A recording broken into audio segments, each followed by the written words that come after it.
Hello again, welcome back. Today we're going to talk about section 4.6 from our geometry text, isosceles, equilateral, and right triangles. Alright, isosceles triangles. Base angles theorem. If two sides of a triangle are congruent, then the angles opposite them are congruent. Take a look at our picture here. Base angles theorem states again with little markings here for our letterings of the figure. If AB is congruent to AC, then angle B is congruent to angle C.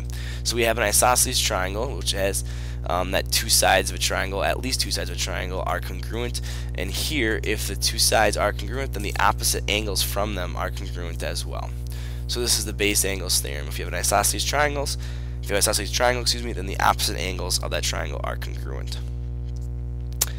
Conversely to that, the base angles converse states if two angles of a triangle are congruent, then the sides opposite them are congruent. So here, if angle B is congruent to angle C, then side AB is congruent to side AC. So this works back and forth. It's a biconditional statement. If you have an isosceles triangle, then the sides are congruent, two of the sides are congruent at least, and then two of the angles at least are congruent as well. Again, biconditional statement goes back and forth. Alright, corollaries to the base angles theorem. Corollary to the base angles theorem: if a triangle is equilateral, then it is equiangular. And if it is, if it is a triangle is equiangular, then it's equilateral. Basically stating that we know that an isosceles triangle is a triangle that has at least two sides congruent. We also know that an equilateral triangle has all three sides congruent, which is also isosceles. So therefore, we're making the biconditional statement, the combination of those two, that says if you have an equilateral triangle, which is that all three sides are congruent, you have an equiangular triangle, which means that all three angles are congruent. So it goes back and forth. Again, biconditional statement: if you have a triangle that has all three sides congruent, then all three angles are congruent as well. Alright, next one, hypotenuse-leg congruence. So hypotenuse-leg congruence theorem says if the hypotenuse and the leg of a right triangle are congruent to the hypotenuse and the leg of a second right triangle, then the two triangles are congruent.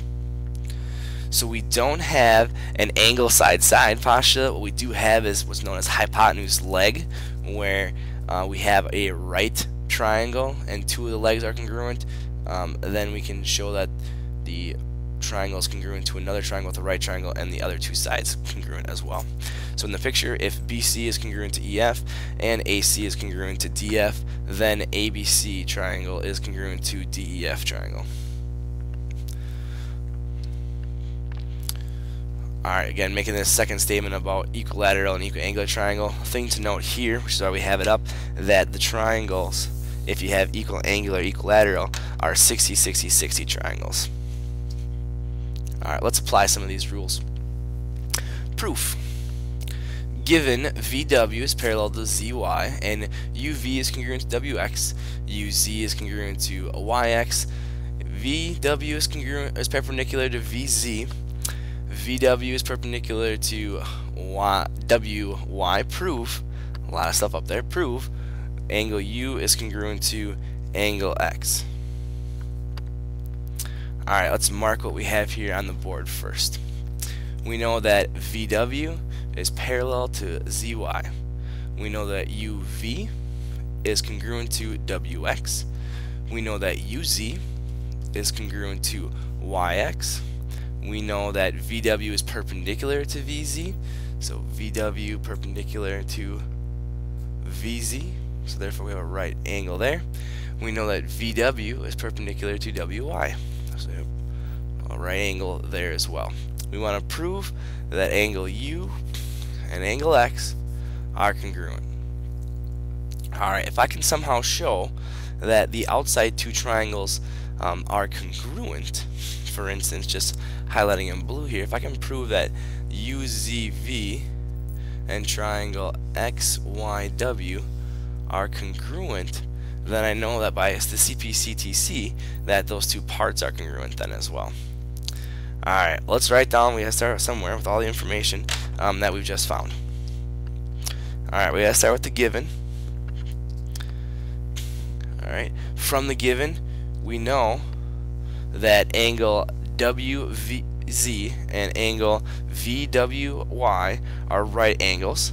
That's by definition perpendicular lines. That's why we have them marked on our page. With that, then, we know that they are that VWY is congruent to WYX by the alternate interior angles theorem. Okay, we have the parallel lines up here on the board. Okay, we'll put those in green. We have parallel lines here, parallel lines here. We have transversals, VZ and VW. Okay, therefore, VWY, which would be this angle here, this right angle, is congruent to WYX here. They're congruent, so that has to be a right angle then. Similarly, VZU is congruent to WVZ, this one right here. Same reason, alternate interior angles theorem. So that means that this is a right angle as well.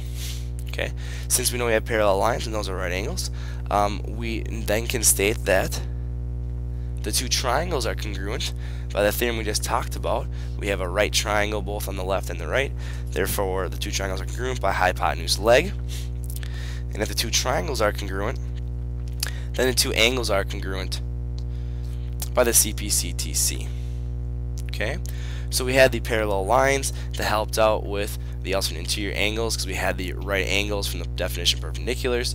Once we have those in, we know that they're congruent, and we prove the two triangles congruent by hypotenuse leg. So a lot of different parts there, but we use each part of the given to come up with our result. Alright, next question is a non-proof question. It says find the measure of angle R.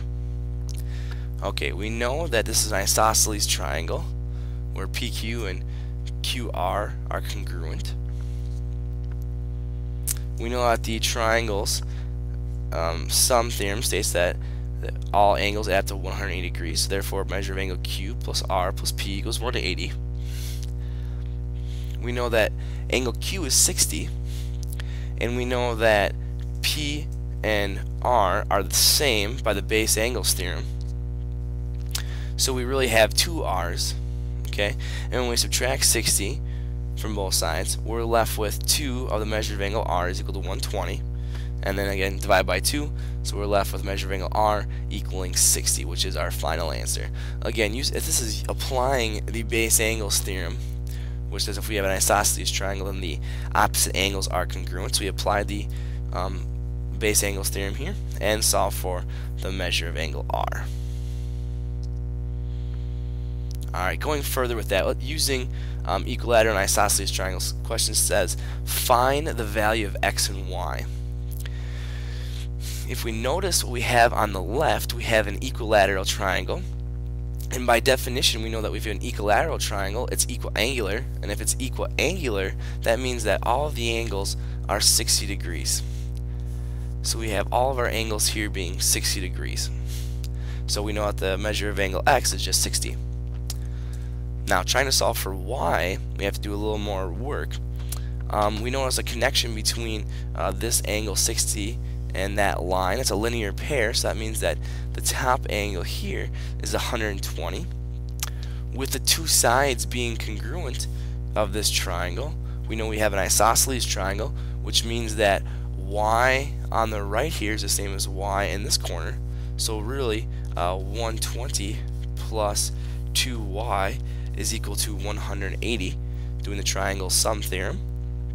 So subtracting and solving, we know that 2y is equal to 60 and y is equal to 30. So we know that x is equal to 60 and y is equal to 30, applying here and giving some explanation there as well. It says since x is an angle in an equilateral triangle, we know that its measure is 60, and the second one says since all the angles of an equilateral triangle are 60, we can deduct that the non-base angle in the isosceles triangle with y, it's not the word, excuse me, just letter y, is 120 degrees. Therefore 180 subtract 120 is equal to 60 divided by 2 is 30, so therefore y is equal to 30 as well. Alright, continuing on with the solving process here.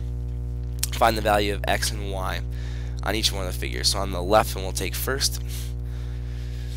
looks like we can solve here on the right triangle of the left picture, right triangle. So we know that this bottom right corner has to be x as well because we have an isosceles triangle. So therefore we have 2x plus 55 is equal to 180. We have 2x is equal to 125.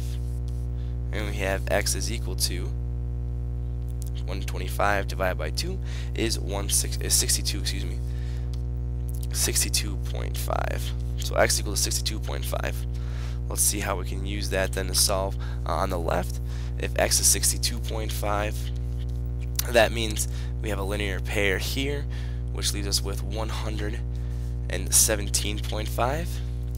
We have an isosceles triangle again, so we have y and y.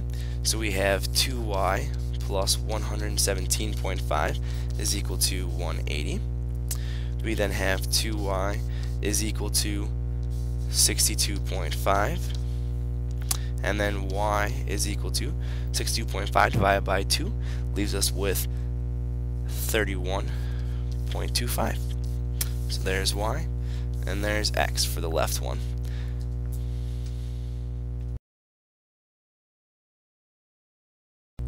Alright, next example here on the right. We need to solve for x and y. We're going to take a look to see what we have.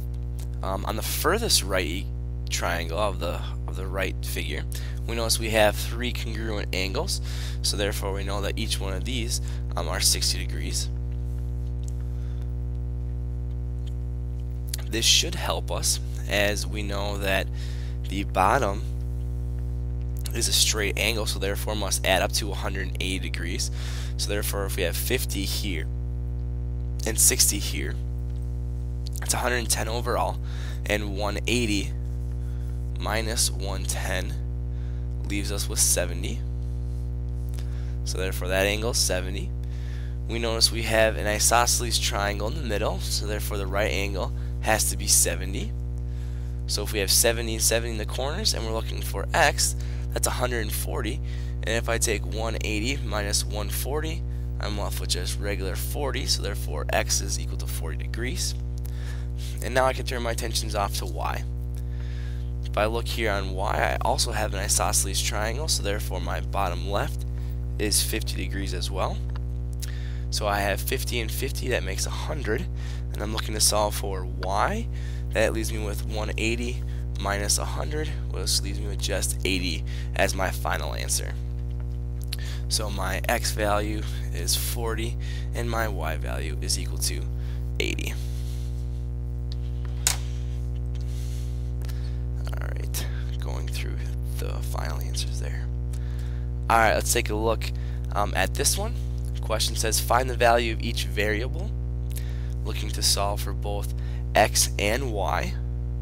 Things that I can note right away is that I have an isosceles triangle, which means that my base angles and my sides will be congruent. Some information that I can tell right away. I know that the measure of angle DFE is equal to 60. Therefore, I have 4x minus 8 is equal to 60. 4x equals 68, and x is equal to 16. With that as well, I know that DF is equal to FE, and I have 6y plus 3 is equal to 8y minus 5. Subtract the 6y on both sides. 3 is equal to 2y minus 5. 8 is equal to 2y, and 4 is equal to y there. So there I solve for both x and y.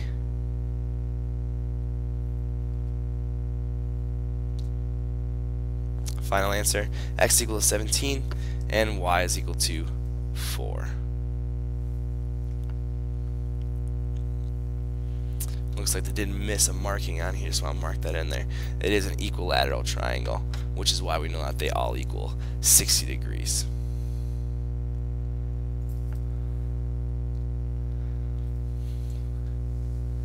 Alright, last question. Find the value of each variable. We have an equilateral triangle. So we know if we're looking for x, we know that 3x we know that 3x is equal to 60 as we have an equilateral triangle, which is equiangular. So therefore x is equal to 20, which gets rid of answers C and D for us. And then now we can turn our attention to just the y value. We know that the sides have to equal each other, so therefore 2y minus 6 is equal to 8. I can add 6 to both sides. 2y is equal to 14, and y is equal to 7 when I divide, which leaves us with B as our correct solution. Alright. Problems that we're going to work on from this section include from page 287, numbers 1 through 23 odds, number 24, 29 to 32, 38, and 39. Thanks for watching.